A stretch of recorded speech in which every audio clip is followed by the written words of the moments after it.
तो एपिसोड की स्टार्टिंग में दिखाया जाता है कि हमारे मेन कैरेक्टर का मास्टर इमॉर्टैलिटी को प्राप्त कर लेता है और वह वहां से जाते हुए हमारे मेन कैरेक्टर से बोलता है कि इस जगह पर हार्ड ट्रेनिंग करो, तुम जल्द ही क्यूआई रिफाइनिंग रैलम से ब्रेक थ्रू कर जाओगे। अब 10,000 साल के बाद हमारे मेन कैरेक्टर का एक साथी भी इमॉर्टैलिटी को प्राप्त कर लेता है और वह भी जाते हुए हमारे मेन कैरेक्टर से सेम ही बात कहता है। अब इसके 10,000 साल के बाद हमारे मेन कैरेक्टर की एक डिसाइपल भी इमॉर्टैलिटी को प्राप्त कर लेती है और वह भी जाते हुए हमारे मेन कैरेक्टर से बोलती है कि मास्टर इस जगह पर मेहनत करते रहे, वह जल्द ही क्यूआई रिफाइनिंग रैलम से ब्रेक थ्रू कर जाएंगे। अब कई हजार साल बीत जाते हैं और हमारे मेन कैरेक्टर के सेक्ट के छोटे छोटे बच्चे भी इमॉर्टैलिटी को प्राप्त कर लेते हैं, पर हमारा मेन कैरेक्टर अभी भी क्यूआई रिफाइनिंग रैलम पर ही होता है, जो देखकर उसे काफी गुस्सा आ रहा होता है और यह देखकर उस सेक्ट में काम करने वाले एक सर्वेंट को बहुत बुरा लग रहा होता है। पर एक दिन वह सर्वेंट भी इमॉर्टैलिटी को प्राप्त कर लेता है। अब 50,000 साल से ज्यादा का टाइम बीत चुका होता है, पर मेन कैरेक्टर अभी भी क्यूआई रिफाइनिंग रैलम पर ही होता है और देखते ही देखते 90,000 साल बीत जाते हैं और सेक्ट के कुत्ते बिल्ली भी इमॉर्टैलिटी को प्राप्त कर लेते हैं, पर हमारा मेन कैरेक्टर अभी भी क्यूआई रिफाइनिंग रैलम पर ही होता है, जो देखकर उसे काफी गुस्सा आ रहा होता है। अब वह गुस्से में एक केव के अंदर चला जाता है और उस केव के डोर को सील करता हुआ बोलता है कि जब तक मैं क्यूआई रिफाइनिंग रैलम से ब्रेक थ्रू ना कर लूं, तब तक मैं इस केव से बाहर नहीं निकलूंगा। अब धीरे धीरे कई साल बीत जाते हैं और इस बीच हमारे मेन कैरेक्टर का सेक्ट काफी ज्यादा कमजोर हो जाता है, जिस वजह से उनके आस पड़ोस के सेक्ट उन्हें दबाने की कोशिश करते हैं।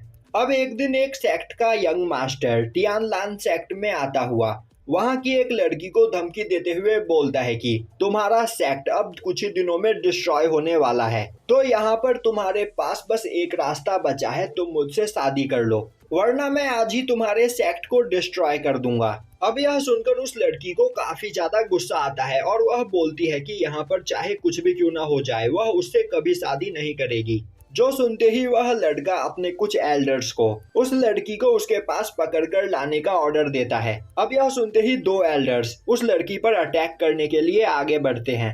वह लड़की उन एल्डर्स के साथ फाइट करने की कोशिश करती है, पर वह दोनों एल्डर्स उससे काफी ज्यादा पावरफुल होते हैं। दूसरी ओर बाहर का मौसम खराब हो रहा होता है और तभी एक लाइटनिंग स्ट्राइक उस केव के ऊपर लगे हुए सील पर गिरता है, जिससे वह सील डिस्ट्रॉय हो जाता है।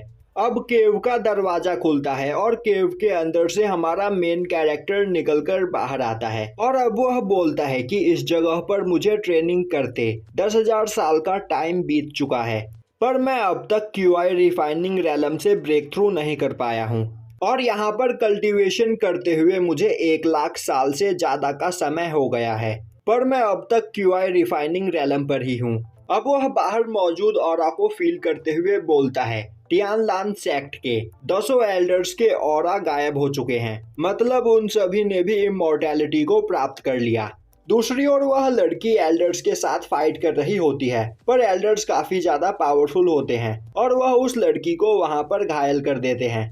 अब वह लड़का आगे आता हुआ बोलता है तुम अभी बस फाउंडेशन रैलम के मिडल लेवल पर हो, पर मेरे यह दोनों एल्डर्स फाउंडेशन लेवल के पीक पर है और तो और मैं भी फाउंडेशन रैलम के पीक पर हूँ, तो तुम चाहे कुछ भी क्यों ना कर लो, हमसे नहीं जीत सकती, तो मुझसे शादी करने के लिए तैयार हो जाओ। वहीं खड़ी वह लड़की सोच रही होती है उसे यहाँ पर मरना पसंद है, पर वह इस लड़के से शादी नहीं करेगी। दूसरी ओर हमारे मेन कैरेक्टर को महसूस होता है कि उसका सेक्ट खतरे में है। दूसरी ओर वह लड़की खुद को मारने के लिए आगे बढ़ती है, तभी उस जगह पर हमारा मेन कैरेक्टर आ जाता है और उस लड़की को रोकता हुआ बोलता है सुयांग के रहते तुम ऐसा कुछ नहीं कर सकती।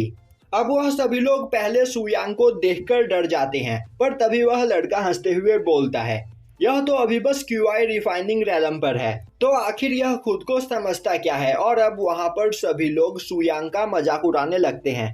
तभी सुयांग बोलता है तो क्या तुम सभी लोग यहाँ पर मेरे टियानलैंग सेक्ट को डिस्ट्रॉय करने के लिए आए हो? अब यह सुनते ही एक एल्डर हंसता हुआ बोलता है यह इंसान अभी बस क्यूआई रिफाइनिंग रैलम पर है, इससे पावरफुल तो कुत्ते और बिल्लियां होती है, पर आखिर यह खुद को समझता क्या है।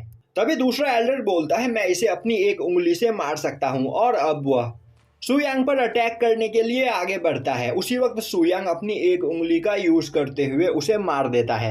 यह देखकर सभी लोगों के होश उड़ जाते हैं। तभी सुयांग आगे बढ़ता हुआ एक एल्डर को बस टच करके मार देता है, जो देखकर सभी लोग डर जाते हैं। तभी सुयांग बोलता है, तुम्हें मैं इस जगह पर तड़पा के मारूंगा। और अब वह तीसरे एल्डर को गला दबाकर मार देता है, जिसके बाद वह चौथे एल्डर को देखते हुए बोलता है, तुमने इस जगह पर मुझे कुछ नहीं कहा, इसीलिए मैं तुम्हें पेनलेस डेथ दूंगा।